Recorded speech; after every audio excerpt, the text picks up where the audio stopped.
бір қызығы, жан бауырым, сен өзің асаба екенсің, айтшы, сендер елді ойлап тойды тегін жүргізіп жатсыңдар ма?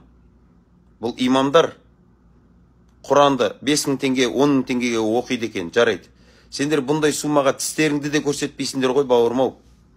Сендер 500 000, 1 миллионнан ары қарай сөйлейсіңдер ғой. Айтшы, сендер өздерің қызметтерің үшін ақыларыңды алып жатсыңдар.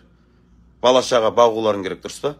Не үшін имамдар өздерінің қызметтері үшін сонда ақысын сұрауға болмай ма? Олардың бала-шағасын кім бағады сонда? Біздің елде тегін не бар, айтшы? Бір сантехник келіп, сенің бір трубаңды тегін бұрап бере ма? Бір электрик келіп, сенің шурубыңды тегін бұрап бере ма?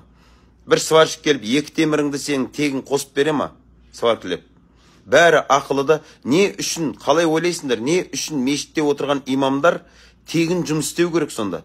Неге сендер тегін жұмыс істемейсіңдер? Асабалықты. Немесе сендер айтыңдар сонда, имамның айлығын төлеп отырсыңдар ма? Біз айлық беріп жатырмыз ғой, неге Құраннан ақша аласың дейтіндей? Бір имамның айлығын төлеп отырсыңдар ма? Не үшін имамдарға тиісуге құмарсыңдар? Одан кейін шындықты айтып жатсың. Меккеде Құран оқитын жер жоқ екен деп ше.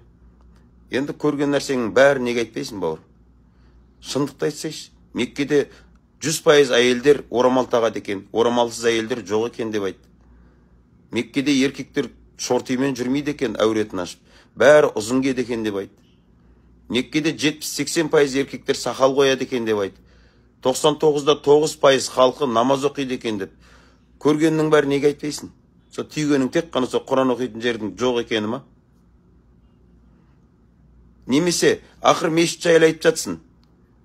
Неге сен кешегі ана жер сілкінісі кезінде мешітке кірген халықты неге айтпайсың? Халық қана сендер күзетіп жүрген тойханаға кірген жоқ қой, осы мешітке кірді ғой, паналап. Мешіттің де жақсы жері бар ғой, неге оны айтпайсыңдар? Жалпы айтқым келетіні, бауырым, менің мақсатым біреумен жауласу емес. Бірақ ұстаздарымызды жаңағыдай құрметсіздер деген сияқты қылып ше, кемсітпесек екен. Имамдарымызды кемсітпесек екен. Ертең біздің жаназамызды оқитын адамдарды ше, өзіміз оқи алмайтын Құранды өлгендерімізге оқып беріп отқан имамдарымызға тіл тигізбесек екен. Және Алланың үйі, мешітке тіл тигізбесек екен дейміз. Алла разы болсын, дұрыс түсінеді деп ойлаймын.